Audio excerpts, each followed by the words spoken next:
Join the conversation. Contact the show on Twitter, on Facebook, and on our website, Motorsport Radio. Good evening, everybody. Welcome to Motorsport Talks on Motorsport Radio. My name's Andy Lloyd. I'm your host this evening, alongside Mr. Andy Hopley. Andy, are you there? Yeah, absolutely, Andy. How are you going? Hi, I'm extremely well, sir. How are you? Yeah, not too bad. It's been a bit of a strange day today, but you know, just how it is on a Tuesday. But what more do you want? Motorsport Radio is here for another Tuesday. Every day is a strange day in 2022, as far as I'm concerned. But you just get on with it, don't you? I have to say that this for me is one of my favourite times of the motorsport season, when you are just on the cusp of some championships have started. You know, we've seen IMSA, we've seen GT Cup, we've had media days. GT Cup at their media day today. We're looking forward to the opening of WEC and the second round of IMSA this weekend. You've got the final sort of team announcements, the final driver pairings coming together. The weather's starting to improve. It's getting a bit warmer during the day, and you think we're almost there. So I think this is a really exciting time of year. What about you? Do you get that buzz as the season's about to start? Yeah, absolutely. I get the buzz, because obviously when, like you say, it's getting towards now the proper start of the season. It's going to be amazing regardless, because it's a long season ahead. But most teams and drivers are prepared for it, and it's going to be very exciting to see who comes and wins the championship at the end of the year. I think after 2 years of COVID, and even last year, a lot of the seasons started late to allow for what happened, not last winter, but for the winter before. This year, you get a sense, albeit there are other events happening around the world which are having a cataclysmic effect on many people, but you get a sense that at least the season is kicking off in the right way. Well, tonight, Andy, you're joining me. We've got a real sports car and GT show. We've got two great guests this evening. We've got the highly experienced Jordan Witt, who had a very exciting announcement earlier this week. And we've also got the up and coming sports car star Moh Ritson, who'll be joining us a little bit later. So we're going to take a quick break, and we're going to be back with our first guest, Jordan Witt. Hi, I'm Harry Webb, and this is... What's it? I went out there. Hi, I'm Harry Webb, this is Motorsport Radio. Motorsport Radio. Hi, I'm Jonathan Ray from the Kawasaki Racing Team. Hi, this is Nick Hamilton. Hi, I'm Jamie Chadwick. Hey everyone, I'm Bradley Smith. Hi, I'm Joan Zacco. Hi, I'm Bradley Wright. Hi, I'm Seb Morris. Hi, I'm Dan Linfoot from Honda Racing, British Superbike Team, and this is Motorsport Radio. This is Motorsport Radio. 1, 2. Join the conversation. Contact the show on Twitter, on Facebook, and on our website, Motorsport Radio. Well, I'm delighted to say that this evening we're joined by none other than Jordan Witt, a highly experienced GT racer, back in GT World Challenge Europe Endurance Cup for 2022. Good evening, Jordan. Welcome to the show. Good evening. Yeah, thank you very much for having me on. Very much looking forward to speaking to you guys. Delighted to see you. For those of our listeners who may not be familiar with your career, let me just give a very brief overview. You've been racing since 2011. You've competed in the British GT Championship, Porsche Carrera Cup GB, GT4 European Series, International GT Open, Blancpain GT Series Endurance Cup, Lamborghini Super Trofeo, amongst many others. You won the silver class of the 24 Hours of Spa in 2019.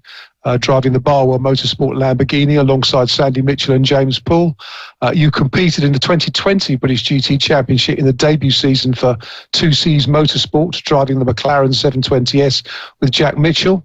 And for 2022, you're now back in the now renamed Fanatec GT World Challenge Europe Endurance Cup with Leipart Motorsport, driving alongside Brendan Leitch and Dennis Fetzer.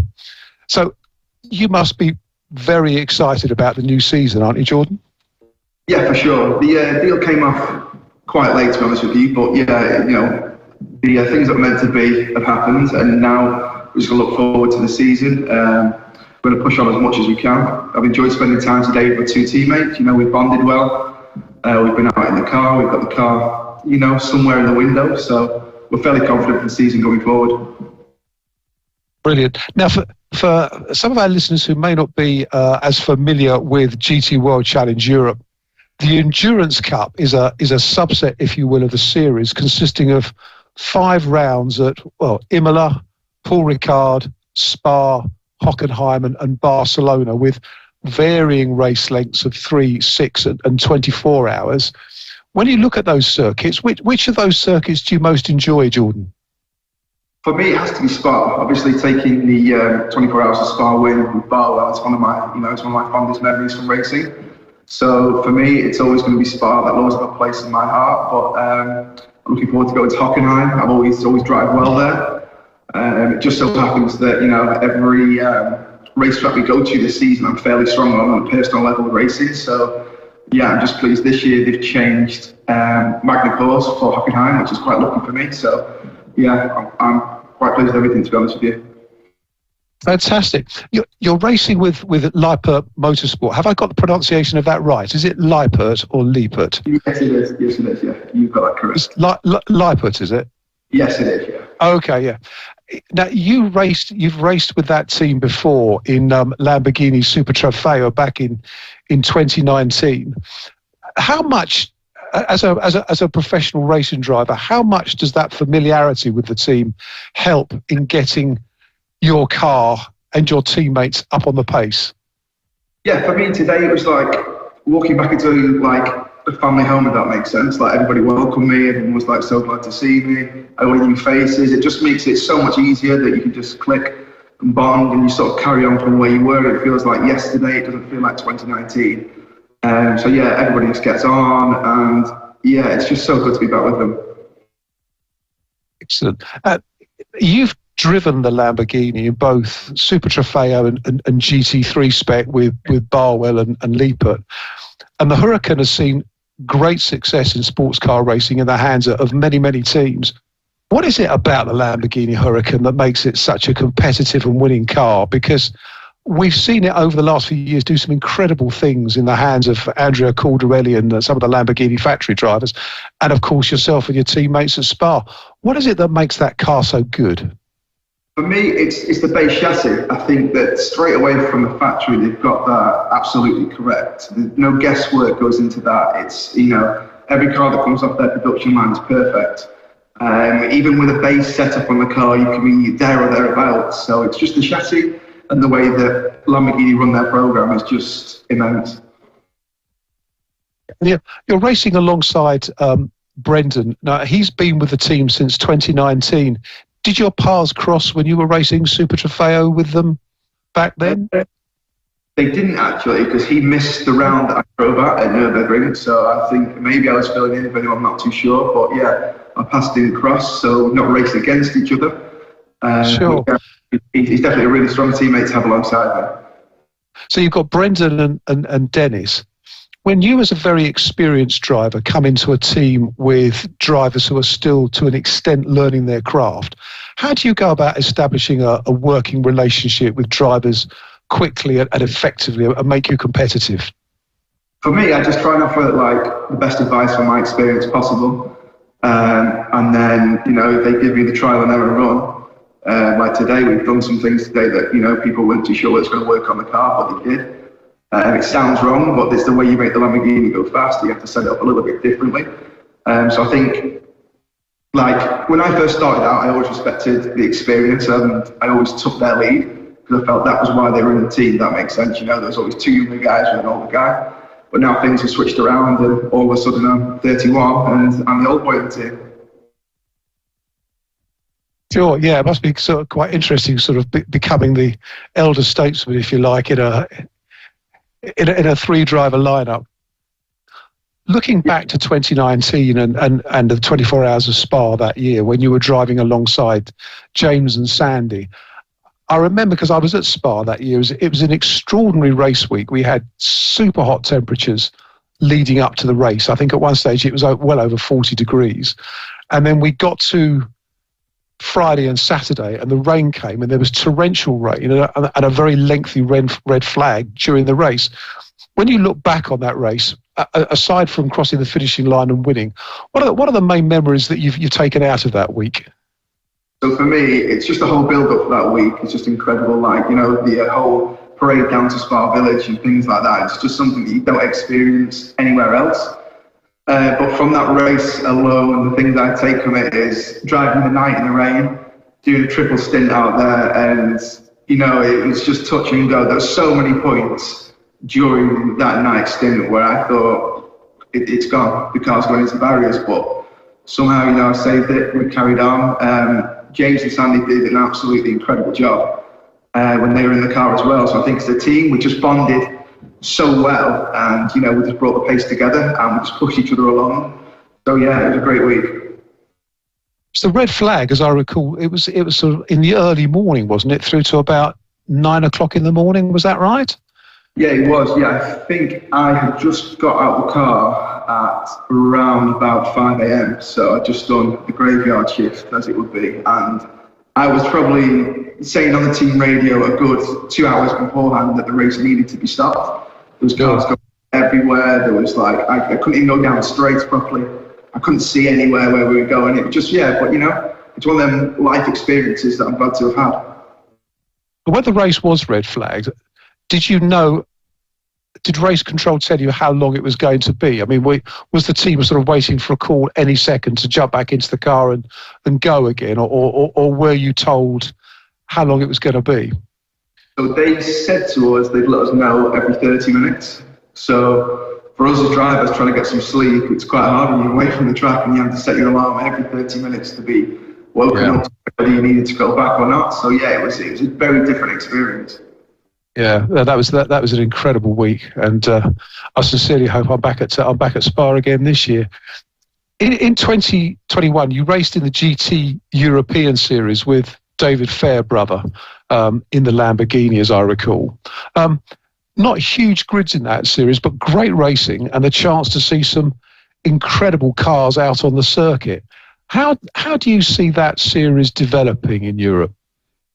Yeah, I think the series has got potential to grow. Certainly there's a market there for it.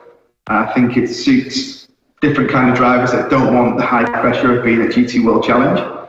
It's a bit more relaxed environment, but you're still there on the race weekend, so you're taking the whole atmosphere and everything else like that. Yeah, it's certainly, I think it's certainly Stefan Rosella, SRO, was very keen to develop a series for the amateur driver where the cars weren't so aero dependent, to give them a chance to drive without the car such on the knife edge. No, I think the racing has been fantastic, and I think that's going to be a very popular series as we move forward. Andy Hopley, have you got any questions for Mr. Witt while we have the pleasure of his company? Yeah, I have one. Hi, Jordan. I was just basically going to ask, what's the difference between the McLaren and the Lamborghini, just in terms of driving style? So, right, normally you drive the McLaren more like a prototype car, so you have the whole car flat.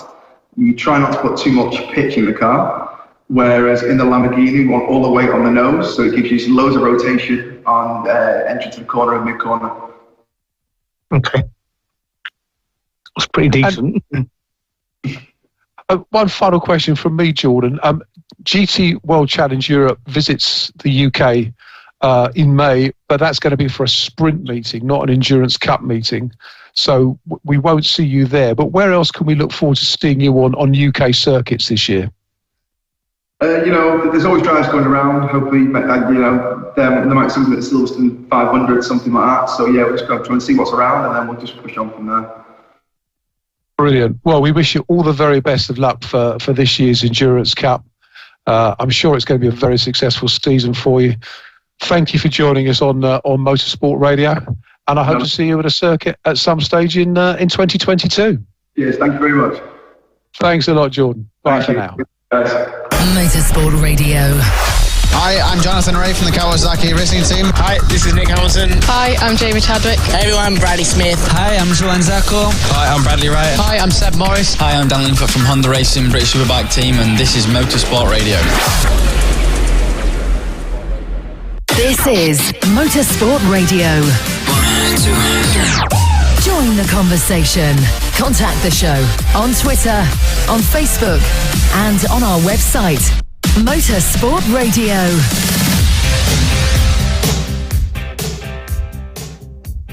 That was fascinating, wasn't it, Andy? Talking to absolutely. It was top level GT racer.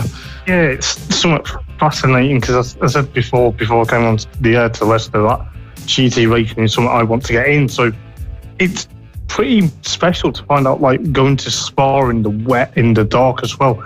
It's a big challenge for them to face, even if it has to get called off for a few hours and they don't know what's going to happen. So yeah, it's a big eye opener for me personally. Have you ever visited Spa, the circuit? Never. Okay.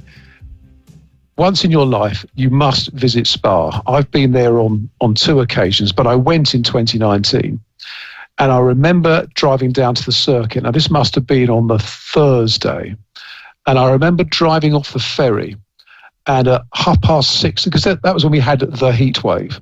Yeah. And this week was the peak of the heat wave, and the weekend was the peak of the week. And I remember driving off the ferry at 5:30 in the morning in Calais, and it was about 30 degrees already. And I thought, this is going to be hard work. And I drove up to Spa, and I arrived at Spa at it must have been about 11:30 or midday.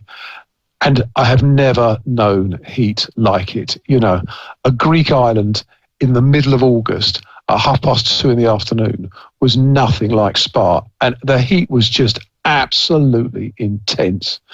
And I remember going down to the circuit and I couldn't believe how people could actually work or drive in the heat. The media centre was air conditioned, so it was relatively comfortable. The moment you walked outside, the heat just hit you in the face. And but over the weekend, I think it was on the Friday night, all of a sudden it changed. And I think there was a brief shower on the Friday night, but clearly the weather had broken. And it got into the race, and I think it was early in the morning, and the rain just came down. It was absolutely torrential, and that's the thing about Spa. And you probably know it from watching Formula One races where the weather can change in an instant, and it's a big circuit, so it could be raining in one half of the circuit and bone dry on another. But with the volume of rain that was falling, they had to, and Jordan reminded me that they had to red flag the race, but they left the teams with a sort of like they could restart the race with 30 minutes warning, which left teams sitting around wet, getting cold, but on a very short call if they had to get the cars out the garage and get them racing again. So it really was an incredible race. But that's what GT racing is all about. And I think the other thing that I think was interesting talking to Jordan, I'd be interested in your opinion on this, is that GT racing is a team sport. It's not just you in the car going as fast as you can. You've got to develop that car or get a setup in that car that works not just for you, but also for your teammates as well. And I think that is one of the most interesting parts of GT racing, that it's not just you. There are teammates to consider. Yeah, I totally agree with the obviously with the teammates. You've got to consider their driving style as well as your own, because, like you say, there's no I in team, so it's just a team game, and that's what I think. Okay, being new to GT, but seeing what teams put themselves up for, they're having a good fight against rival teams, and they're trying to improve or get better and better. But to win the outcome, it's down to your team working long and hard into testing, qualifying, into the race, and putting that strategy to very good use. Yeah, very much so. And it's really a case of, developing a good relationship with the teammates, but also the whole team coming together, as you so correctly say, to make sure that the strategy is correct. And that's what has always interested me about GT racing is it's more than just jumping into a car and driving it quickly for half an hour. There's a lot more planning that goes behind it. the GT2 series that Jordan was talking about, that's an interesting series. If you're getting into GT racing, it's one worth following, because back in I think it was 2019, and they launched it at Goodwood.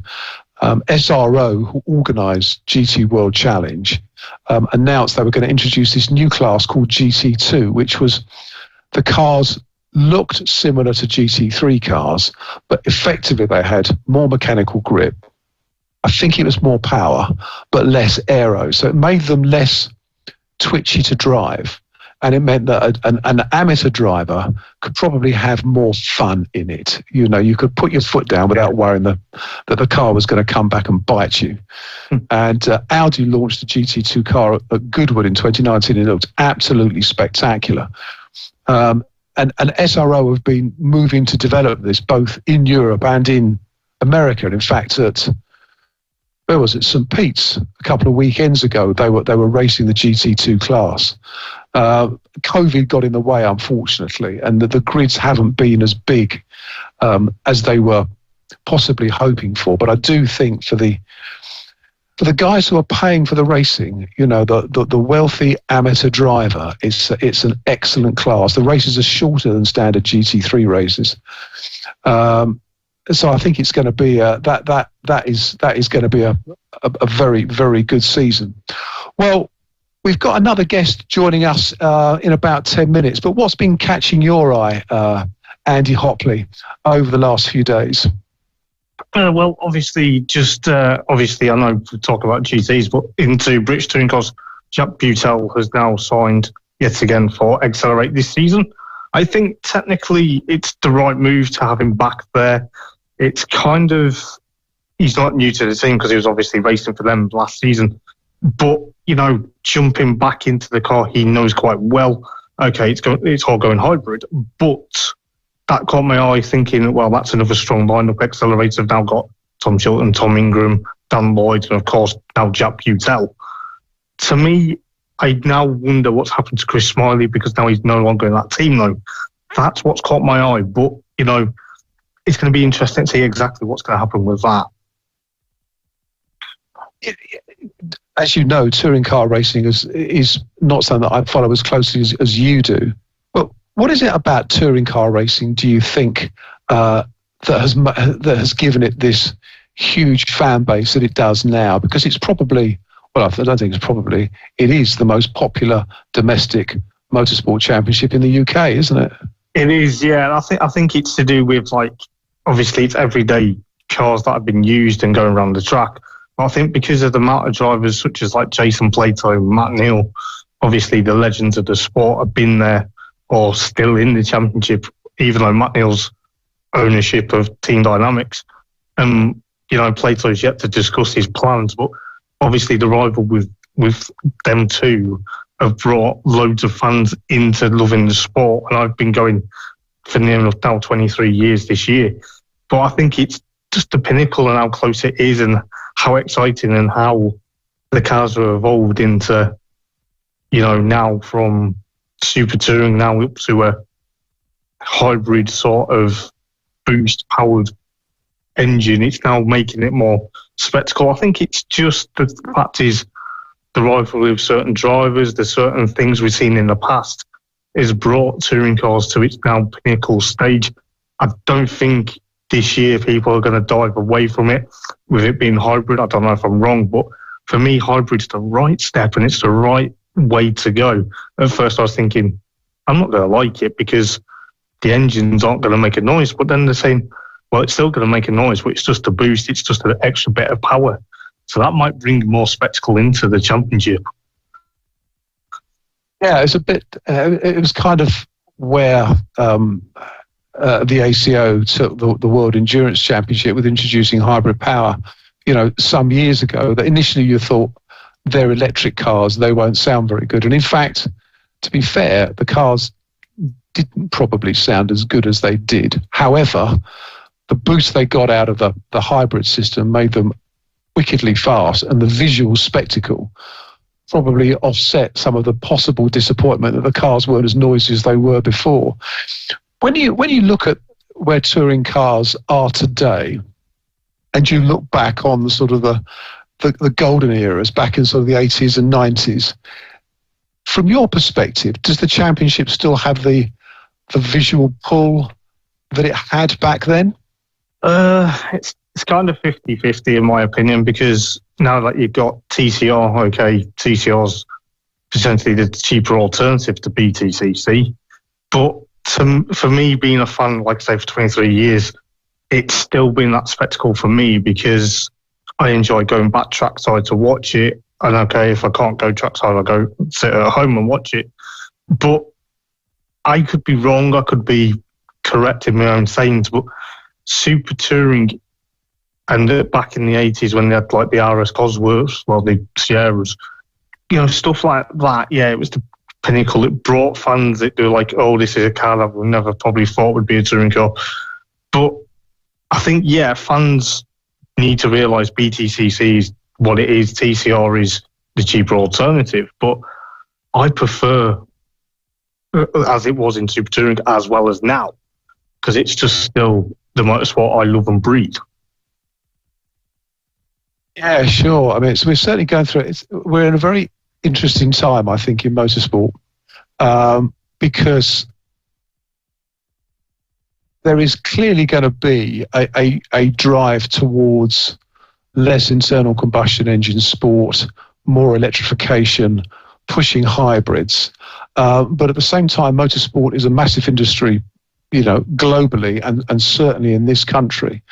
And when people go and watch motor racing, the sound of the cars is a large part of the attraction, as much as what the cars look like and how fast they go and how they go around corners. So you don't want to take that away, but at the same time, you've got to be careful that you don't play into the hands of people who would do away with internal combustion engine sport just for the sake of that. So I think it's a really interesting time, and I'm as a spectator and as somebody who's involved on the media side, I'm really glad that as we go into 2022, bearing in mind that everything that we've gone through over the past few years, there is still this groundswell of support for motorsport across all categories and all classes, almost regardless of whether there's a large fan base for it. As we've been talking over the last few weeks about club-based sport, there's a lot of enthusiasm for it, and plenty of people that want to join the grids. Yeah, absolutely. Well, we'll be joined by our next guest shortly, Moh Ritson from GT Cup. We're going to take a short break, and then a short break, and then we're right back to look ahead to some of the action for this weekend. Motorsport Radio.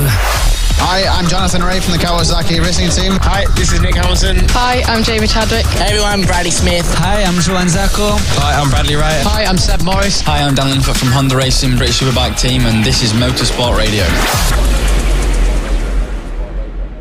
Contact the show on Twitter, on Facebook, and on our website, Motorsport Radio. Welcome back to Motorsport Talks on Motorsport Radio. I'm Andy Lloyd, and I'm joined this evening by Andy Hopley in a GT and sports car focused show this evening. Of course, we've got a massive weekend coming up in Florida this weekend, Andy, with the opening round of the World Endurance Championship and the second round of the IMSA WeatherTech Sports Car Championship. Are those sports car racing is something that you're developing an interest in? Would that be true to say? Yeah, slowly but surely. Yeah, I'll be keeping an eye on what's going on. Obviously, with the World Endurance Championship, you've got now David Pittard, who's now a factory Aston Martin driver. So it's going to be very interesting to see how well he gets on with Nicky Thiem. Obviously, Nicky Thiem's obviously been an Aston Martin driver for some time, and obviously, like you say, with the WeatherTech IMSA Championship, it's now in its second round. And it quite proved a point at Daytona, and it's going to be very interesting to see exactly what's going to happen, obviously, with the 12 hours of Sebring. But then you've got, obviously, the World Endurance Championship on a different day. So the track's going to be slightly really busy if you think about it. There was a lot of concern when they first announced, this was some years ago now, that they were going to combine the World Endurance Championship with the IMSA WeatherTech Sports Car Championship on the same weekend at Sebring, that it would be a logistical nightmare, that you wouldn't be able to get transporters in and out. But actually, it seems to work very effectively. And I think for sports car racing fans down in Florida, it must be the most incredible weekends, because you've got two of the greatest sports car championships in the world on your doorstep over the space of 4 days. In Florida, in the spring, when the weather can be really nice, very hot, very dry. And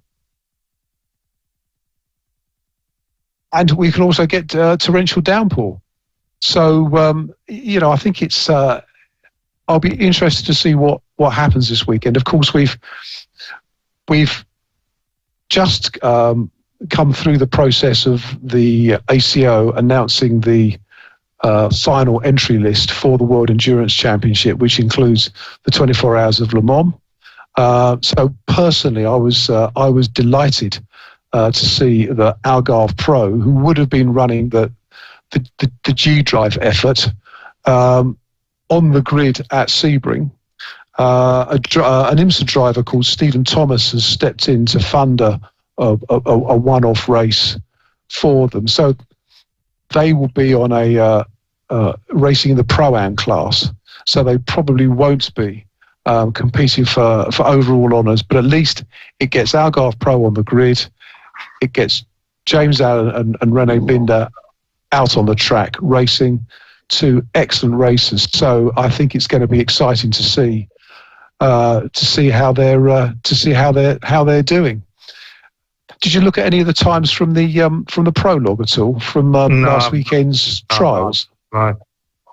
I would have done, but I didn't have the time to look. Don't worry, it's not an exam.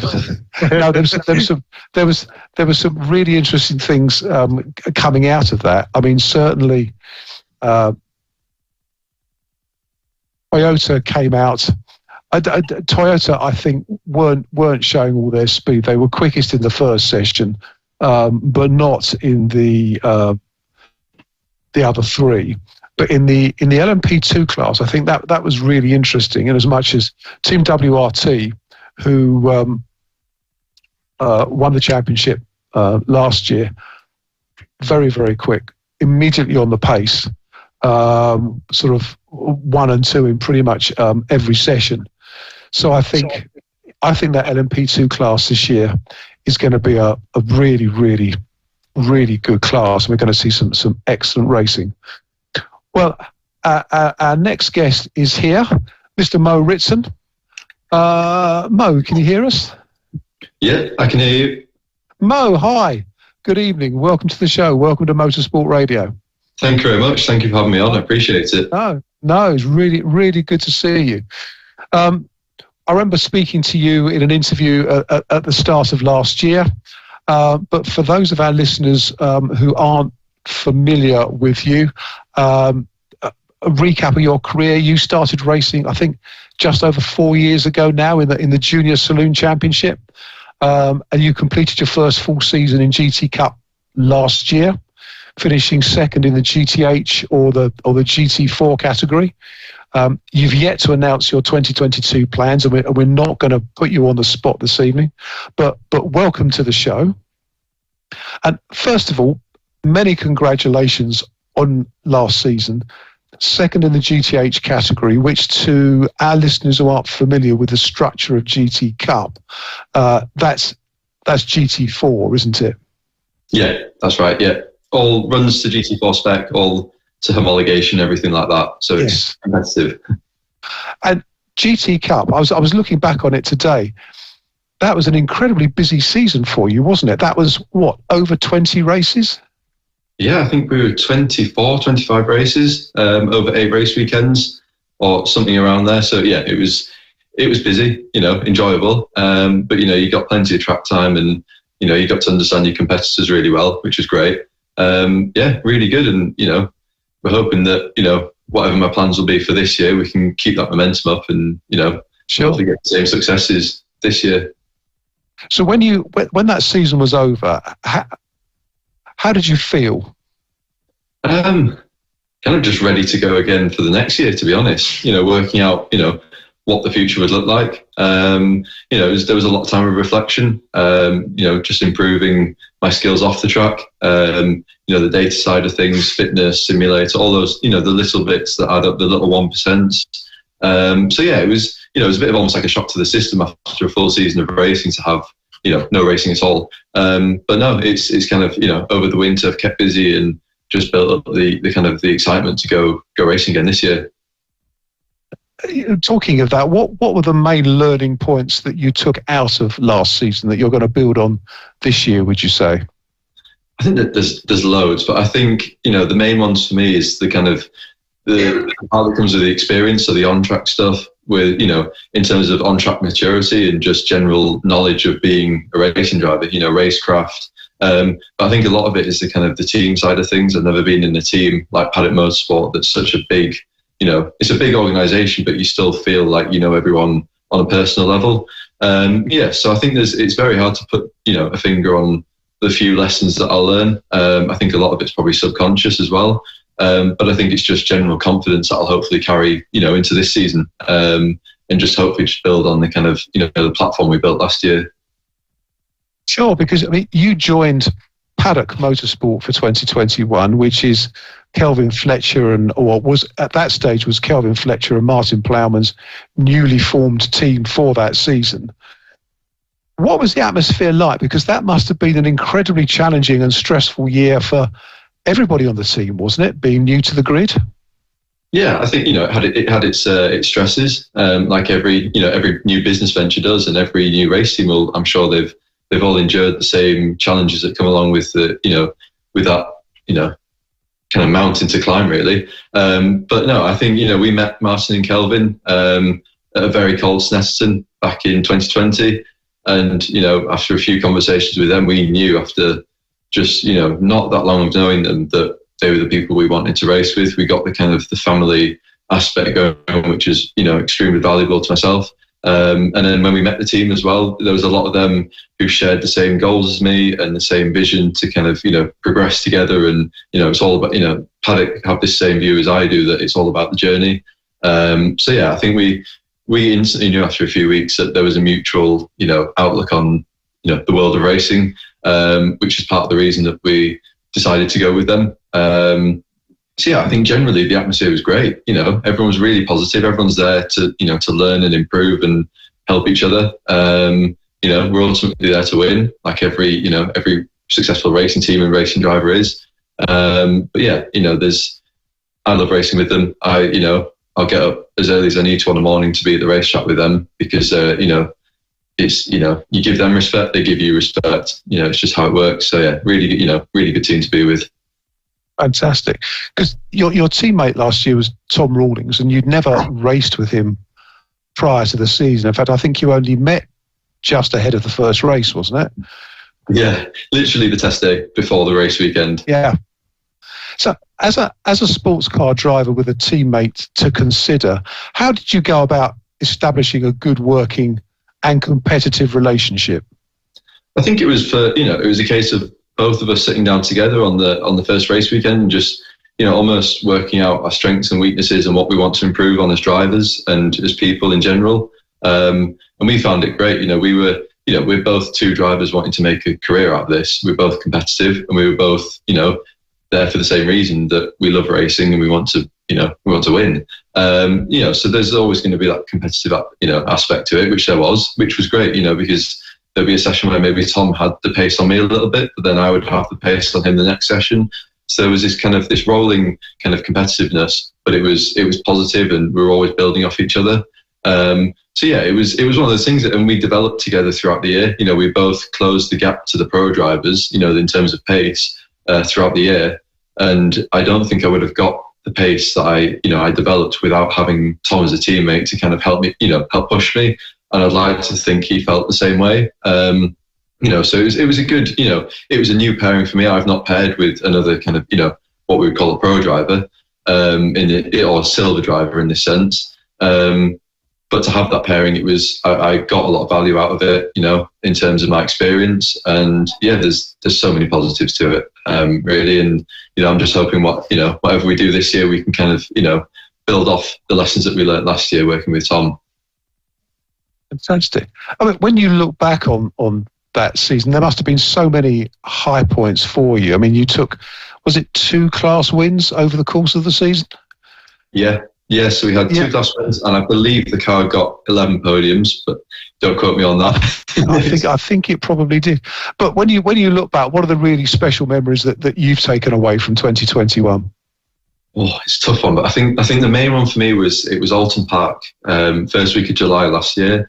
It was my first time properly driving any race car in the wet, and anything with 4 wheels in the wet, to be honest. I'd never really did karting, so I had no wet karting experience. And it was qualifying at Alton Park for GT Cup in the Mclaren, and it was the heavens opened about 10 minutes before qualifying started. And for me, you've got to have some confidence and self-belief, but it was one of those moments where you sit in the car and you really think to yourself, right, there's a lot on the line here. But I managed to get pole in class. The potential was there to have pole by 1.5 seconds, but traffic didn't, I couldn't quite get that, but we still got pole by 0.3, which was still, an achievement. So I think for me, that was a nice moment to kind of, despite the conditions, to get a very solid result. And I think that's the kind of the main highlight for me, and there's a lot of other little highlights in between there. The team's first win, Snetterton in June. I really got a lot out of that for seeing this, Martin and Kelvin's team getting their first win in the McLaren was quite a special moment, because we know how hard they worked to make sure that we could race on that weekend. And there's all the kind of, the guys back at the workshop and the guys in the garage, they're all the ones who ultimately got us, into that position where we could be fighting for a win. So I think those are the 2 kind of standout moments for sure throughout the year. Fantastic. Because what I thought was incredible about GT Cup is that it's multi-class racing at its finest, isn't it? I think you've got something like 6 classes in any one race. So, as a GT4 spec, in inverted commas, car, you've got cars that are faster and cars that are slower. So racing in traffic then becomes absolutely vital. What are the skills that you need to acquire to drive and race in traffic like that, Mo? I think, there's a lot of self-confidence you've got to have, within reason, a sensible amount of it. Just that belief that, if you're going to go for a gap, you've got to commit to it. So there's a lot of kind of, trusting the people you're racing with and trusting yourself that, you've got the tools and talent to, to make that overtake if it's critical for your race. And I think there's a lot of just being aware of what's going on around you, the spatial awareness, all these things that, as drivers we develop and try and hone these skills. So I think, it's a mix of everything really. But I think, like everything, it just comes with experience in the car, time in the seat, as I say, that's always going to do you good. But it's, it was a challenge at first coming into GT Cup, just with, like I said, with the traffic. I'd done Saxos and a little bit of Brit car. So Brit car was a bit of an experience of traffic, but we never really got the levels of traffic that we were experiencing in GT Cup. You've got different, you've got the Genettas, for example, which are so quick through the corners, but the McLarens have the legs on them down straight. So you've got this whole new dynamic of the people around you and your kind of approach to overtakes. And you've just got to, those moments in the year where you kind of take a step back and think, is it really worth trying to get past this guy?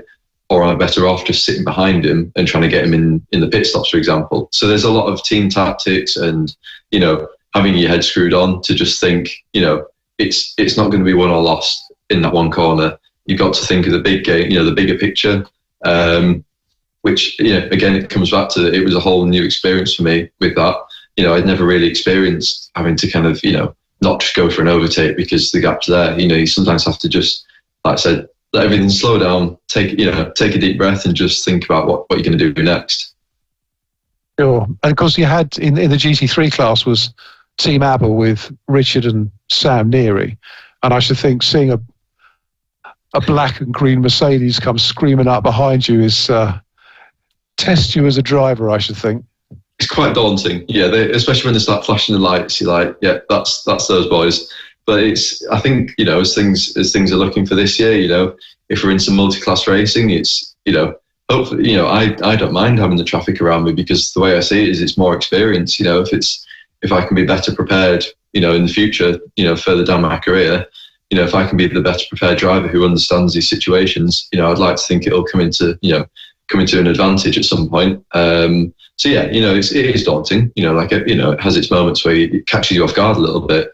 I'm sure every driver can say the same thing. But it's all good experience, and it's, we've all got respect for each other off the track. We're friends off the track, but everyone knows when, the helmet goes on, the door shuts, and you're going 190 miles an hour around the circuit. We've got respect for each other, but we're all racing. We're all racing for that win and those podiums. So, the guys in the GT3 classes know that, we're there to race, they're there to race. We're not going to intentionally hold them up. It's all mutual respect for each other.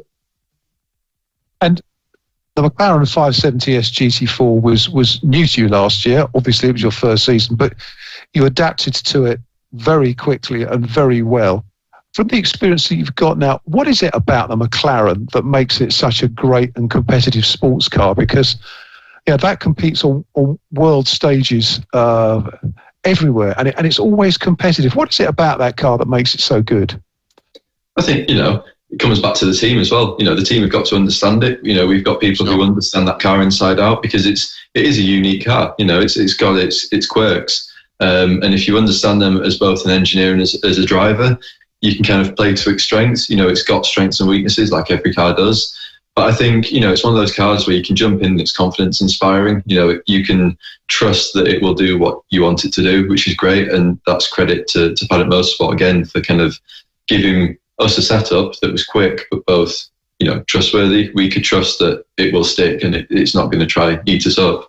But I think, in terms of the car, it's a dream to drive, to be honest. It's really good fun to drive. You jump out of it and it's a thrill. But at the same time, you've got time to think and time to take it in and process what's going on, which I think is very, especially for a driver who's new to the car. That's a really nice kind of confidence boost that you've got that time to process what's going on and kind of get a feel for everything. And I think that really helped me last year when I jumped in from very little experience in a Saxo and a Ginetta. The Ginetta was the nearest thing to the McLaren. But then again, the McLaren is just another league above. It's run to GT4 specification, so it's far from your road car. It's a proper through and through race car, really. Sure. We spoke at length before the start of last season, but for listeners who are not familiar with your background, you didn't come from a racing family, did you? No, so no history, no family history in racing. I'm the first one, hopefully not the last. But it's no family history in any form of motorsport really. My dad's had a little bit of interest, and my granddad used to live next to Silverstone. So when I used to go down to his, we'd go along to the circuit and see what was going on. I roughly recall some of the old GT1 cars testing one day, and I found a photo of some. I think we went to Rockingham before they closed it. When I was, probably about 4 or 5 at the time. So it's a very faint, family connection to motorsport. But there's always been that kind of appreciation for it. As a family, we always, have had some form of interest. But it was only 2018 or 2017 when I ran for the Ginetta Junior Scholarship that we kind of, as a family, we got hooked. And it's, for us, it's a big family thing. Sure. And do I remember correctly that your interest was first sparked in motorsport by a birthday party go-karting session? Was that right? It was indeed. Yeah, when I was 7 years old, I think it was 7 or 8 years old. Was my goodness gracious. It was a go-karting birthday party, and I think my dad bought me a motorbike helmet that they had on sale at the karting track. It's a blue. I still got it actually, and that was my kind of. I think that's what hooked me, was having my own race helmet. It was I was like, right, I'm halfway there to being an F1 driver now. Got my own race helmet now. What else? And at the time, it was always that vision of F1. And then, it was the only thing I really did was indoor rental karting till I was 13 or 14. And then, like I said, the Ginetta Junior Scholarship was the chance to get in a real car, and that was, as people say, that's when I caught the racing bug. And everyone, every racing driver will have that one moment that they they caught this known racing bug. Brilliant. Andy Hopley, while we've got Moh with us, a sports car driver at the start of his career, have you got any questions for him? Yeah, evening, Moh. I'm just wondering about what level of fitness do you need to have to, like, obviously, okay, you've done the scholarship, you've done the Saxos, but for GT4 specification, just for someone like myself getting into GTs, not like racing, but just as a spectator, what level of fitness and what do you really need to be aware of for getting into that? Yeah, I think, every driver's got their own perspective on the fitness level required. And I think, the drivers who are there to make a career are the ones who are training in the gym 4 or 5 days a week. Personally, at the moment, I'm training, I aim for 5 days a week of training. I work with a personal trainer, Annalise Moran, and I've got a physio who I work with. So I think it's I think it's very important, to be honest, because if you're doing a 50 or 3 hour race, for example, you're in that car for, an hour at a time, it gets really warm in that car. You've got, you don't have that high G forces, but you've got the G forces still, and you've got the kind of, it's a physically demanding sport. And I think, if you're physically fit enough, then, it's one thing less that your mind has to be, distracted by. So I think it's very important personally. I think it's one of those things that it's never going to do you any harm. It's only going to make you a better athlete, driver. And I think, so I train, say, like, for example, like my core training, it's something that when you're in the car, if you've got that core strength to just have your body secure and, you might get that little bit more feel through the car that might help you find, it might be half a tenth, but it's half a tenth more than the next person. So and likes of cardio training, it's almost like, at this level, it is still physically demanding, but it's nothing on the likes of LMP2s or, that level of racing. But I think, if you train as, the person you want to be, so when you come to the likes of LMP2, it's not a shock to the system. It's just business as usual, just ramped up a little bit more. Absolutely. And one final question: do you obviously train like on a sim rig? If it's a circuit you don't know, how if you do, how different is that going into jumping into the McLaren at the weekend after you spent maybe hours on end on the sim? Yeah, I think it's with the way sims are now. There's really not much in it at all. So I've got a simulator at home that I've kind of added bits on throughout the years, and it's to a standard now where I feel that I can get quite an accurate, a fairly accurate feel in the grand scheme of simulators. So I'll try do a session at my home simulator at least, maybe one every 2 days. And I aim for that consistently, even in the off season. But then say on a race weekend, there's at Ginetta, who are based not far from where I live, there's SimTrack, have their simulator there. And I go to the simulator there and just get maybe a 2 hour session, 2-3 hour session. And that's just, yes, it's going to feel different to the real thing, but ultimately you're getting your eye in, and it's the muscle memory and the kind of just the general mindset of being in the car, chasing lap times, going through data. It's just kind of, it's getting you into that rhythm like you would warm up for a run. It's the equivalent of that, I would say. It's getting everything firing again. And I think it's massively valuable. There's, again, like same with the fitness thing, it's not going to do you any harm. If you're on the simulator productively, you're only going to gain a better feeling and kind of be better prepared for the race weekend.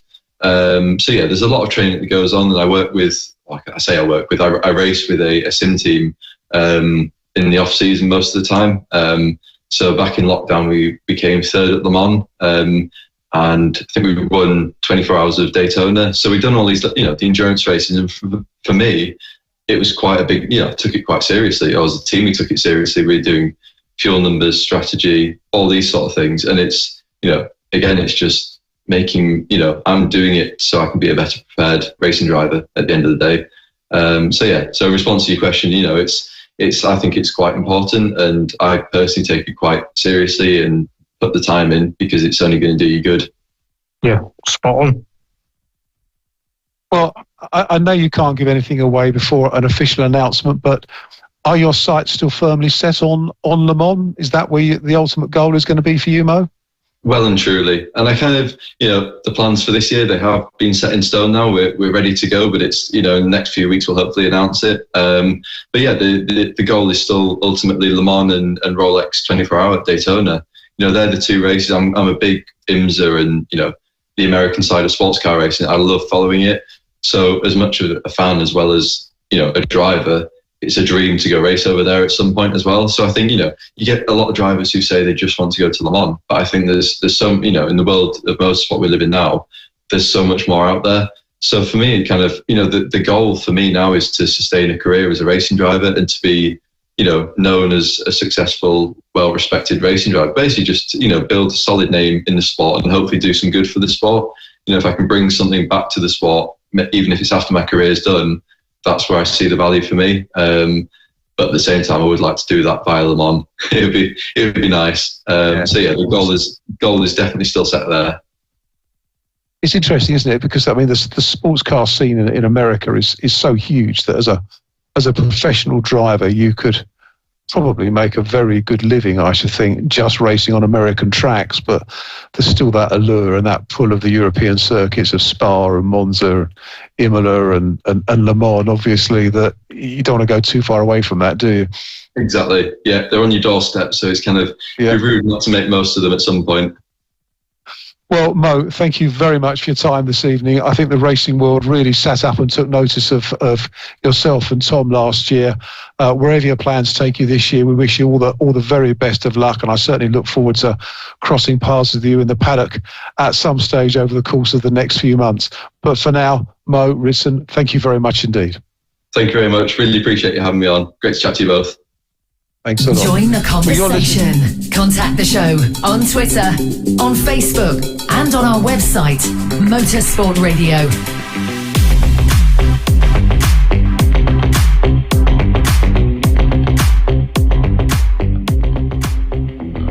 Well, I thought that was absolutely fascinating, wasn't it, Andy? Talking to Moh. There's a driver at the start of his career.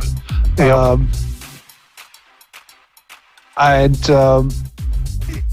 Learning his craft, developing in, I think, probably one of the most demanding cars out there, the Mclaren. Now, it's a car that demands real precision in terms of how it's set up and how it's driven. And he and Tom were, phenomenal last year for a first season together, in a car that they hadn't driven, in a team that hadn't raced in that championship before. They pulled off 2 wins and they finished second in the GT4, the GTH class of GT Cup. So I'm really looking forward to seeing where he goes this year, and I sincerely hope we see him back in GT Cup again. But there are some great championships out there, and I'm sure that wherever he goes, he is going to be a great success. So, looking ahead to this weekend, we were just talking about the WEC. So let's have a few predictions. Our Toyota are going to run away with Hypercar at Sebring in the opening round this year. See, that's the thing. I'm going to say yes and no, but when I've just seen before the entry list, you've got Sebastian Ogier, ex-WRC driver. I think he's lined up to do that. I'm not too sure whether he's confirmed for Sebring, but if he is, that's going to be an unknown quantity for him because it's GT racing. But I think Toyota may have their head screwed on for the hypercar. I'm not too sure who else is going to be in that class, but we shall see. Only time will tell. It's about the strategy in the team game. Yeah, again. Yeah, it's a 4-car class. You've got to say it would be difficult. As much as I'd like to see Alpine and Glickenhaus take the fight to Toyota, I think probably wishful thinking. But I think it all depends as well on what the ACO and what the authorities do in terms of balance of performance. You know, if they decide to peg the Toyotas back again, we could have a race, but I think it's probably gonna struggle a bit. I should think. I think Toyota are probably the favourites, especially when you've got Mike Conway, Kamui Kobayashi, and Jose Maria Lopez in the 7 car, and Sebastian Buemi, Brendan Hartley, Ryo Hirakawa in the number 8 car. I mean, that's a very solid driver lineup. So I think they're going to do very well. What about the LMP2 class? Anybody there catch your eye? To be honest with you, no, because I've not really looked at the LMP2. I think LMP2, this I think is, as we were discussing earlier, I think that's going to be where the real competition is going to be. Yeah. And I think the 2 cars from WRT, I think are going to be very hard to beat. But we've got some very strong competitors in there. Team Penske, United Autosport bringing 2 cars. Jota, probably not the strong favourites they might have been going into previous seasons, but never count them out. They're a very professional, very competitive, and a very experienced team. Multiple Le Mans winners in that class. So I think the racing in the LMP2 class is going to be fascinating. Looking at the GTE Pro class, Porsche did very well in the prologue, topping the timesheets in pretty much every session. Can Porsche pull it off, do you think? I mean, Ferrari were the champions in GTE Pro in 21, but can Porsche do it in 2022, Andy? Do you think they're going to be strong enough to come back and fight for the championship? They could be if they put the strategies and the teamwork together, yeah, but obviously Ferrari, they obviously won it last year. They're going to want to try and go back to back, aren't they? Because, like I say, it's yet again with the team game, it's down to the strategy, it's down to how the drivers work as a team and the team work around for that strategy. But Porsche, yeah, I think they're trying to get some revenge somehow. Those Porsches are bulletproof, and they've got, a very strong driver lineup. Jean-Marie Bruni, Richard Leitz, Michael Christensen and Kevin Estre. Very strong driver lineup. So my money is on a Porsche victory at Sebring this weekend, I think, in the Pro class. But the AM class, I think, is wide open. It's a big class. We've got a lot of cars, Ferraris, Aston Martins, Porsches. There, I think it could be a different story. I was just looking to see where, again, Porsches were looking strong in the prologue, the Dempsey Proton Porsche, the Reed. And this is an interesting car. We've got Andy Priaulx's son, Sebastian Priaulx, stepping up to the World Endurance Championship in 2022. I mean, that must be one for you to watch out for, bearing in mind what Andy Priaulx did in touring cars, isn't it, Andy? Yeah, absolutely. It's going to be very interesting to see how well Sebastian gets on in GTs. Obviously, Andy's been in GTs before with BMW and obviously with the Ford GT program, but it's going to be very interesting to see exactly what the difference is going to be. Okay, he's been probably knocking on GT's doors following his father's footsteps, but it's going to be very close for him to adapt, and obviously going around the world, it's going to be a spectacle to see exactly how well he gets on. Sebastian has been very carefully nurtured and looked after by his father. I think he had, was it 1 season or 2 seasons in British GT? He went to North America last year in, I think it was Carrera Cup North America. Did extremely well in that. I believe he won that championship. This year, in that team, he's being mentored, if you like, by Harry Tinknell, who, is a sports car legend. And I think young Sebastian Priaulx is very well placed. Whether he's got the experience to take that team and challenge for the title in GT AM, who knows? I think they could surprise us, and I think that's going to be a very strong driver lineup. Well, the WEC gets underway for this weekend. The first of 6 rounds. We go to Spa, we go to Le Mans, we go to Monza, Fuji, and Bahrain, and it's the the greatest sports car championship in the world. And I think the racing this weekend at Sebring is going to be fantastic. But we must not forget as well, we've also got the second round of the IMSA WeatherTech Sports Car Championship. The 12 hours of Sebring, another big field. And after the excitement of Daytona, Sebring is just going to build on that, isn't it, Andy? Yeah, it's going to definitely build on that, because obviously what happened at Daytona, it seemed to be quite tense around obviously the oval / road course, but now going into a bumpy track such as Sebring, I think it's actually now less bumpy because they resurfaced the track, correct me if I'm wrong, but it's going to be tight and twisty round there. It's going to be a bit of margin for traffic there and then, but it's going to be a spectacle. It's going to be quite interesting. I'm really looking forward to seeing exactly what that's going to pan out. And yes, I probably will keep an eye on that for this weekend, because it is a 12-hour. It is a long race. Not such as a 24-hour, but it's almost like a 24-hour. But who knows what will happen? Like you say, the weather could change. It could be nice and warm. It could be rain. It could be anything. But let's see. And I think if you look at the entry list there, you know, everybody who was at Daytona is back for Sebring. I think it's going to be. I think Wayne Taylor Racing are going to be really pushing. You know, obviously it was the 60 Acura car that won at Daytona, but I think Wayne Taylor Racing have got some unfinished business there. I think they're going to be pushing very hard as well.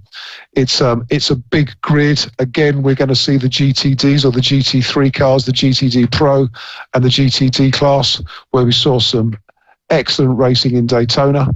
And that's going to be carried over onto the bumps of Sebring.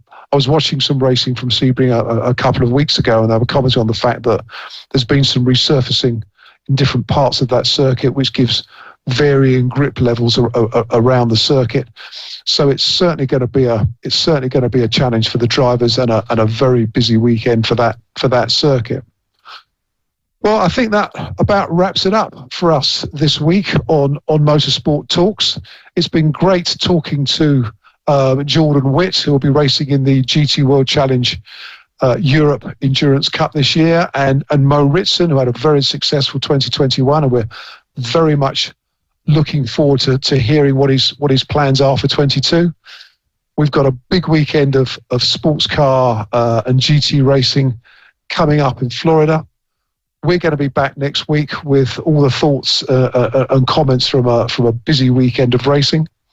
So from Andy Hopley, been great working with you tonight, Andy. Yeah, it's been a pleasure. And myself, Andy Lloyd, editor of Endurance in GT. Thanks for watching Motorsport Talks, and we'll see you again next week. Bye for now. This is Motorsport Radio. Join the conversation. Contact the show on Twitter, on Facebook, and on our website, Motorsport Radio.